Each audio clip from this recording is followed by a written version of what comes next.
কি হয়েছিল পায়েল? আজকেও চোখের জল পড়ছে সেই কথাটা ভেবে।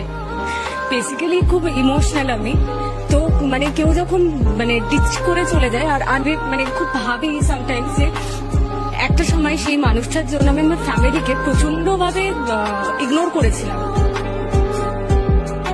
মানে মার সাথে আমার অসম্ভব ঝামেলা, মা যেটা বলছে সেটা আমার খারাপ লাগছে। মা যদি বলতো, মানে আমি জানি যে মা সেটা আমার ভালোর জন্য বলছে, কিন্তু আমার মনে হচ্ছে যে সেটাই খারাপ। মানে সেই মানুষটা একমাত্র ভালো, বাকি সবাই খারাপ। আমি সেই মানুষটার সাথে 3.5-4 বছর একটা আমাদের সম্পর্ক। 3.5-4 বছরের সম্পর্ক? হ্যাঁ।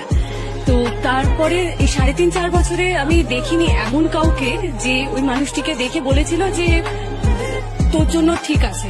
কেউ বলে না। এবার যারা যারা বলেছে আমি তাদের থেকে ডিস্টেন্স মেনটেন করতে থেকেছি, কারণ তুমি ওকে খারাপ বলছো, ও আমার বেশি ক্লোজ, তুমি আমার ক্লোজ নয়। তো এই জিনিসটা আমি অ্যাভয়েড করতে করতে দেখলাম যে লাস্ট মোমেন্টে এসে সেই মানুষটা অন্য আরেকজনের জন্য আমাকে ছেড়ে চলে গেল লাস্ট 1-1.5 বছর ধরে। আমার এটাই খারাপ লাগে যে আমি এতটা খারাপ ব্যবহার করেছি, হয়তো সেটা আমি বলে বোঝাতে পারবো না আমি কত খারাপ খারাপ ব্যবহার করেছি। চিল্লামিল্লি, জিনিসপত্র ছুঁড়ে ফেলে দেওয়া, সবকিছু।